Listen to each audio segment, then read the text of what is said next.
Good evening.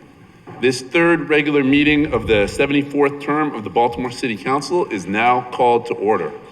Tonight's invocation will be offered by the Reverend Dr. Kevin Slayton of Northwood Appold United Methodist Church. Reverend Slayton, the floor is yours. Let us pray. Most gracious God, we thank you for this day. We thank you for our presence here. We thank you for those who have journeyed before us to do the work of this city. We ask now that you would give this council your guidance, your protection, your intellect. May they govern in such a way that they are caused to comfort the disturbed while compassionately disturbing the comfortable. May they be forever reminded that it is because of your grace that we're all here and that their work is never done. Be with this new leader as he leads them into a new season. Cover them and protect them. This is my prayer. Amen. Amen. Thank you, Reverend Slayton. Now, Councilman Blanchard will lead us in the Pledge of Allegiance. Councilman? Pledge allegiance to the flag of the United States of America and to the republic for which it stands, one nation, under God, indivisible, with liberty and justice for all. Thank you, Councilman Blanchard. The clerk will now call the roll of the members. Parker? Here. McCray? Dorsey? Here. Conway? Here. Schleifer? Middleton? Torrance? Here. Gray? Here. Bullock? Present. Porter? Blanchard? Present. Jones? Present. Glover? Here. Ramos? Here. Cohen. Mr. President, we have a quorum. Thank you, Madam Clerk. We will now proceed with the adoption of the journals. Mr. President, the journal for the January 13th, 2025 regular meeting proceedings are in members' inboxes. Without objection, the journal will be adopted. Hearing none, the journal is adopted. We'll now turn to bills to be introduced. The clerk will read the first bill. 25-0013, Child Health, Equitable Access to Health Services in City Schools, for the purpose of addressing disparities in child health care by expanding access to comprehensive health services for children across Baltimore City, including well-child preventative care and vaccines, family planning services, and dental services, providing for the referral of a vision or mental and behavioral health specialist at the written request of a specified individual, requiring, without prior approval, mandatory follow-up care for any positive or abnormal health screening, defining certain terms generally relating to expanding access to health care for city students in school health centers and health suites, and providing for a special effective date. Lead sponsor, Porter. Co-sponsors, Dorsey, Conway, Schleifer, Middleton, Torrance, Gray, Bullock, Jones, Ramos, Cohen. Chair recognizes Councilmember Porter. Thank you so much, Mr. President. I am deeply honored to stand before you today to introduce the Child Health Equity Act, a crucial piece of legislation that stands as a beacon of hope for the future of our children. Every day, in every corner of our city, children face health challenges that could be prevented. Every day, children die due to lack of access to essential care. This is a crisis and we cannot remain silent. We cannot wait any longer, and we have a moral duty to step in, to act, and to ensure that no child is left behind. With the Child Health Equity Act, we have the power to change the course of their lives, to heal children in our communities. This legislation is not just about policy, it is a promise of a brighter, healthier future for every child. Is it our collective responsibility to address the disparities that have plagued our children's health for so long? Let's be clear, every day we wait, children are suffering. They are dying. This is not just an issue of policy, it is a matter of life and death. And we cannot stand idly by while our children's futures are put at risk. We need to act, and we need to act now. The time for change is long overdue, and I hope that my colleagues support me in this effort to make sure that no child, every child, deserves a chance to live, to grow, and to thrive. Thank you. Thank you, Councilmember Porter. This bill has been assigned to the Public Health and Environment Committee. 25-0014, Emergency Medical Services, Administration of Buprenorphine, for the purpose of requiring Baltimore City Emergency Medical Services to provide buprenorphine to all emergency medical services technicians, allowing emergency medical services technicians to administer buprenorphine to an individual under certain circumstances and defining certain terms. Lead sponsor, Conway. Co-sponsors, Parker, Gray, Ramos, Cohen.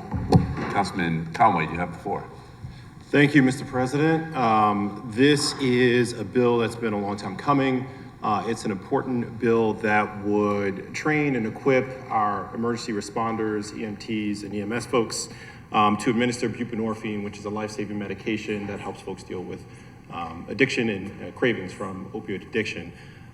In this bill, it would require that we would adopt the optional state standards by MIMS that would require upon the administration of naloxone when folks are recovering from an overdose, that we would offer buprenorphine to help them deal with said cravings going forward. So looking forward to the support and the robust conversation on this bill.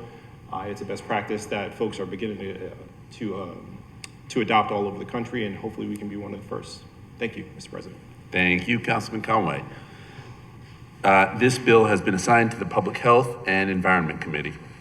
25-0015, zoning, conditional use, crematorium, for the purpose of creating a standalone use in the zoning code for crematoriums, amending certain related definitions, revising certain zoning tables to include the use crematorium, making conforming changes, providing for a special effective date, and generally related to creating the standalone use crematorium in the zoning code. Lead sponsor, Conway. Co-sponsors, Parker, Dorsey, Ramos, Cohen. Councilman Conway. Thank you, Mr. President. This is a return of a bill that I introduced last year on the heels of an unfortunate scenario that played out in my district with the bringing in of a crematorium. That individual instance has been settled, but I think we have a real question before us as leaders of the city. Should we be opening new crematoriums next to densely populated neighborhoods? What this bill does is quite simple. It prohibits the opening of new crematoriums in C2 districts and allows them to open where they would be allowed otherwise, that being C3, 4, and open space locations. So look forward to having this robust conversation. We want to make sure that the health, safety, and welfare of our residents are always protected, and that we are thinking of the best ways to make sure that folks can live and thrive in Baltimore. Thank you, Mr. President. Thank you, Councilman Conway. This bill has been assigned to the Land Use and Transportation Committee. 25-0016, zoning code, minor variances, modifications, for the purpose of amending provisions of the Baltimore City zoning code related to minor variances. Lead sponsor, Schleifer. Co-sponsors, Jones, Cohen. Okay. This bill has been assigned to the Land Use and Transportation Committee. 25-0017, rezoning, 3439 through 3549 Keswick Road, odd side, for the purpose of changing the zoning for the properties known as 3439 through 3549 on the odd side of Keswick Road. Block and lot numbers are listed below on the papers, as outlined in the red on the accompanying plat from the C1 zoning district to the R7 zoning district, and providing for a special effective date. Lead sponsor, Ramos. Co-sponsor, Parker. Councilmember Ramos, would you like to speak to this one? Thank you, Mr. President. This is a rezoning. The addresses that you see there, some of them were affected by and actually demolished because of the fire on Keswick Road in October, and we discovered that side of Keswick, the only area in that area was commercial, so I'm rezoning it to residential to be consistent with the rest of the community. It's leftover from, zoning codes before us. Thank you. Got it. Thank you very much, Councilmember Ramos. This bill has been assigned to the Land Use and Transportation Committee. We will now move to resolutions of the City Council. Madam Clerk?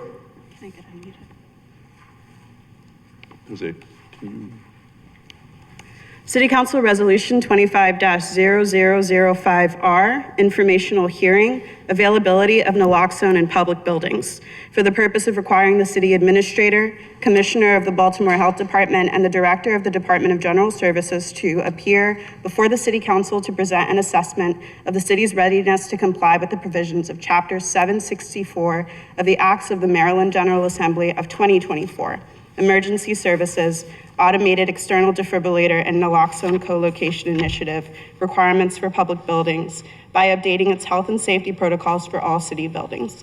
Lead sponsor, Conway, co-sponsors, Parker, Middleton, Torrance, Gray, Bullock, Porter, Blanchard, Jones, Ramos, Cohen.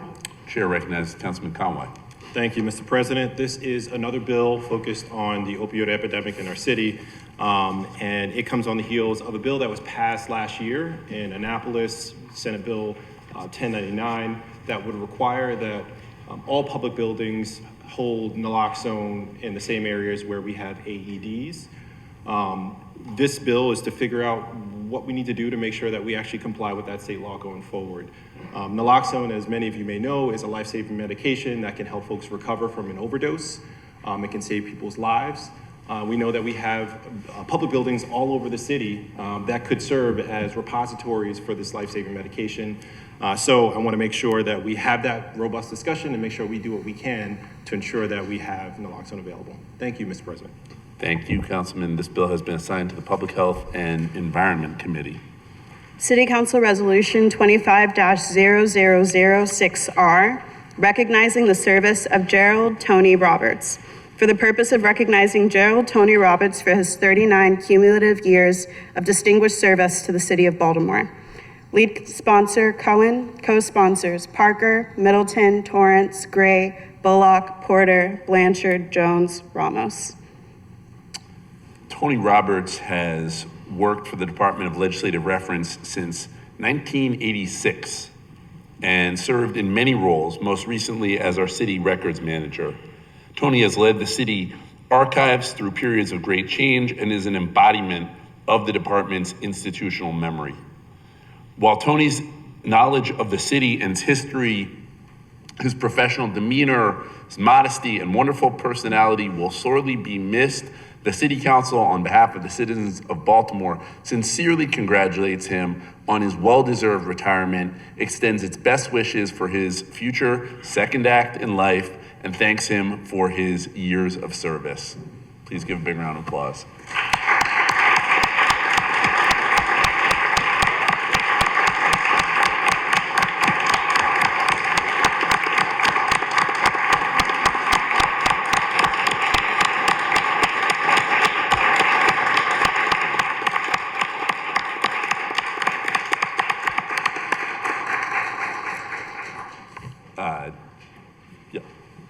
Please note Councilman Conway as a co-sponsor.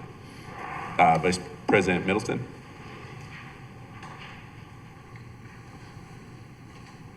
Thank you, Mr. President. I move to suspend the rules for immediate adoption. Without objection, the rules will be suspended. The rules are suspended. Mr. President, I move that the resolution be adopted. The clerk will call the roll. Parker? McCray? Dorsey? Conway? Schleifer? Middleton? Torrance? Gray? Bullock? Porter? Blanchard? Jones? Glover? Ramos? Cohen. Yes. All right. The motion is approved. This resolution has been adopted. I would also like to take this time to extend floor privileges to Tony and his colleagues at the Department of Legislative Reference. Without objection, I'm struggling with that word. Floor privileges will be assigned. Please come on up.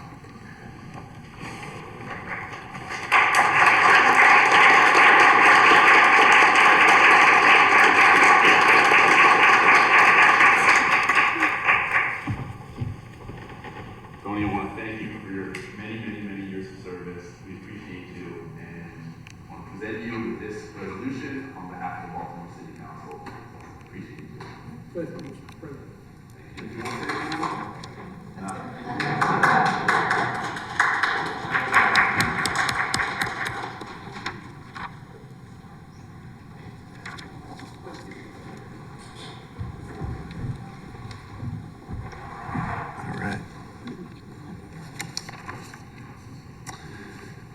The consent calendar was sent to members' inboxes in the desk documents folder.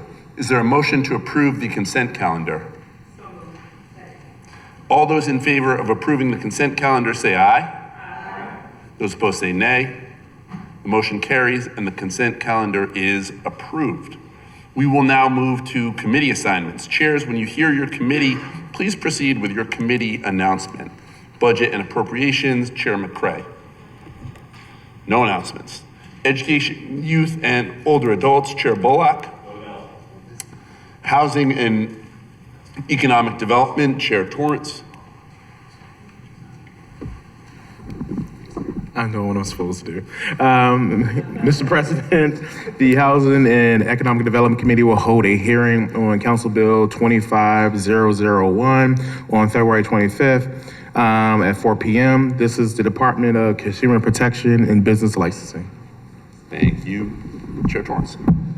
Labor and Workforce, Chair Jones. No announcements. Thank you, Chairman Jones. Land Use and Transportation, Chairman Dorsey.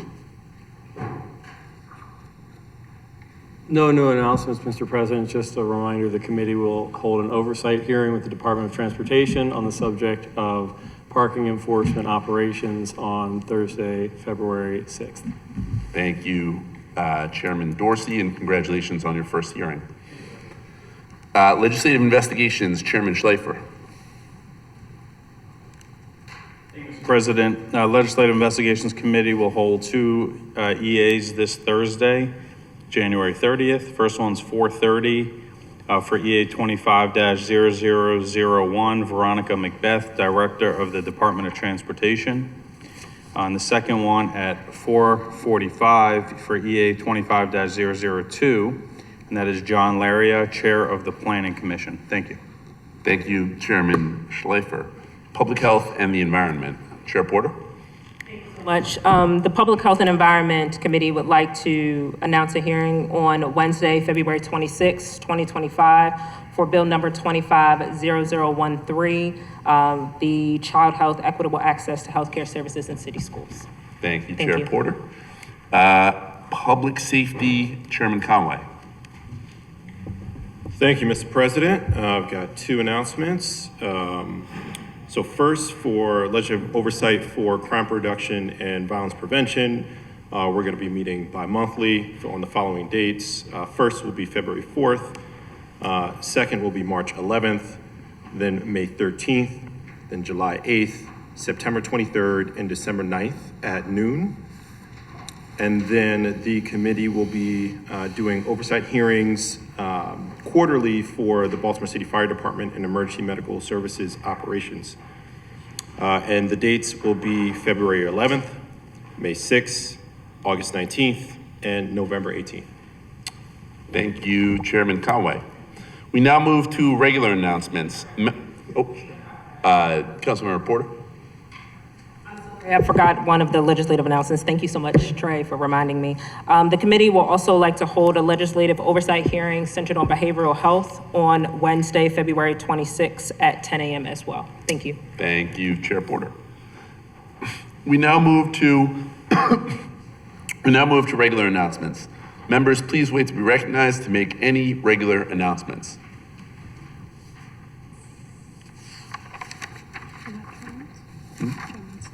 Councilmember Jones.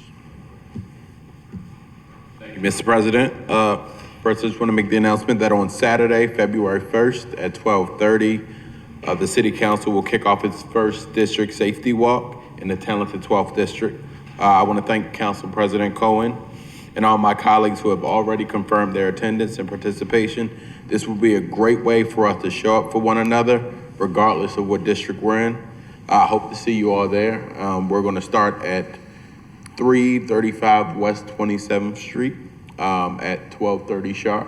So hopefully everyone's available to participate. Thank you. Thank you, Councilman Jones, and thank you for taking leadership on these walks. Any moments of silence? All right. Okay. Tonight's district spotlight comes from Vice President Sharon Green Middleton. Vice President Middleton, the floor is yours. Thank you.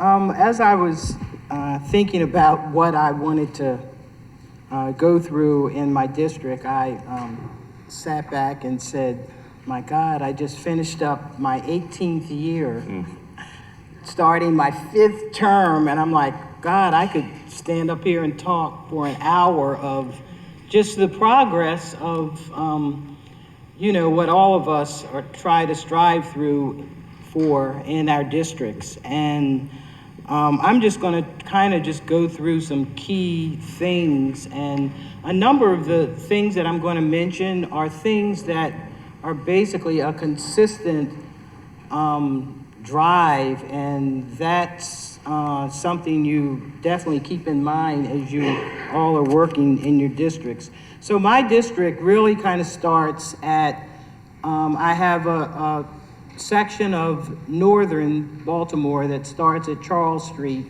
and it continues to go northwest. And I have and that's also I have the dorms of Loyola, and stay very connected with them. I move on to Roland Park, in a very affluent area that also connects with the Village of Cross Keys. And the Village of Cross Keys has been going, you know, they were declining in their business, was deteriorating. And we had some developers that met with the Roland Park community 5 years ago.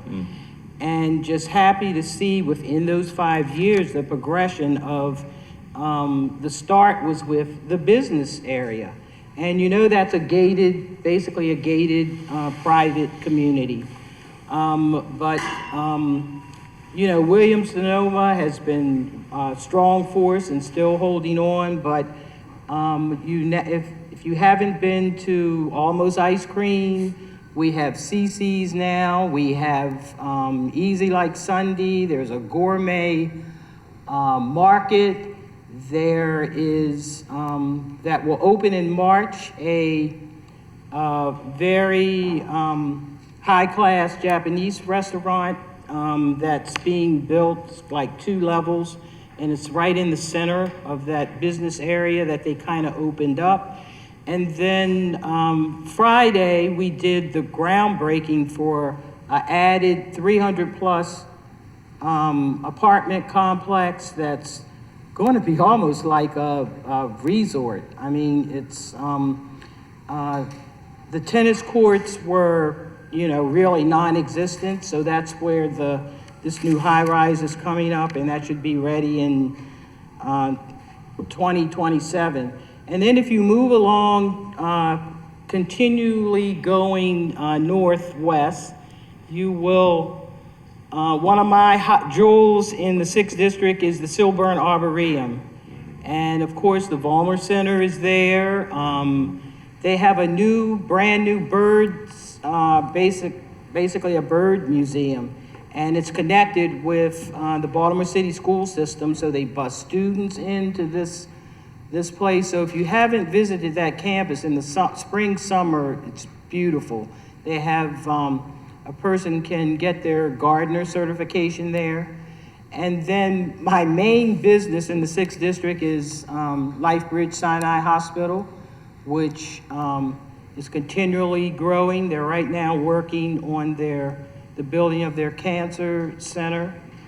And then from that point on, it's really highly residential, single-family homes, apartments, row homes, and it stretches all the way to Windsor Hills. I have some new, added new communities, and that's, I share Hose Heights and Medfield with Councilwoman Ramos and Councilmember Torrance.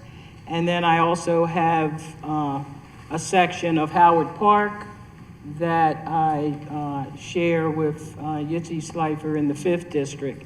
And with that, I acquired the Ambassador Theater. So there's 2 libraries. One, the oldest library in the Forest Park neighborhood. Forest Park Library is it's shut down right now, but It will be open in a couple years, a $3-4 million transformation for that library, and still pushing for the Park Heights Library. We're finally getting ready to do the groundbreaking for the 17 acres of, and that's going to be, that's like really developing a whole new neighborhood. Park Heights Avenue has been designated the largest main street in the state of Maryland. And so many beginnings of things that have been successful and continue throughout the city are organizations like Safe Streets, started in Park Heights. Some of you have heard We Are Us that are doing, these are groups that are meeting the people where they are, particularly in underprivileged neighborhoods, and just doing great work.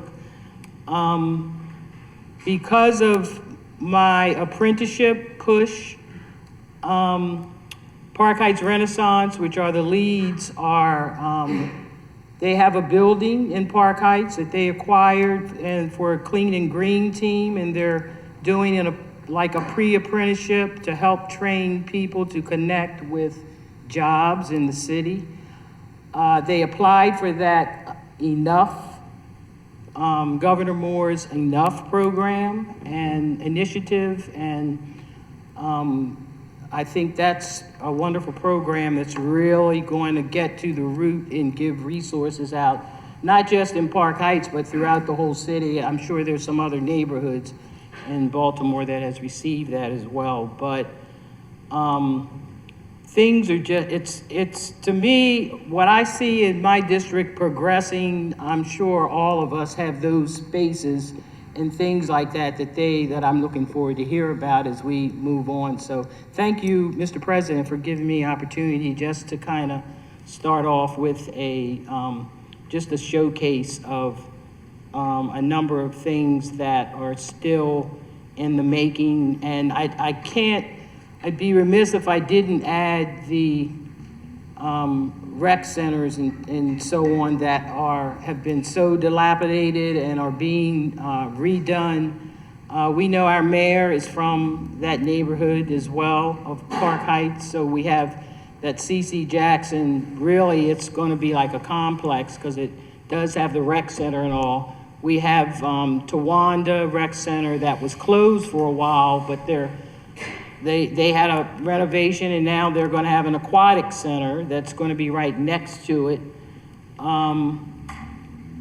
My area was the first area to kind of start the 21st century schools, and we went through that closure of Langston Hughes Elementary that really was a very good school, but they closed it because they have a plan to just really situate and hone in on certain schools, and that's how Pimlico Elementary Middle was basically one of the ones that was really built. So everything that I said was partnerships with the city, with the state, and nonprofits, and this is how we're going to keep our city moving. So thank you.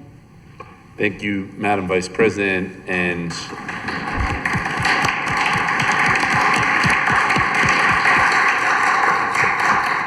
when I think about your district and the progress that you've made, it is not by accident, it is leadership, and appreciate yours. And I know that speaking on behalf of every other council member, we all watch the way you fight for your district and the way that you're able to move and work in partnership, like you said. And I personally have watched you over these years, and it is inspiring to see the growth and what you've been able to accomplish. So thank you for your leadership and, again, your mentorship of all of my colleagues and me as well.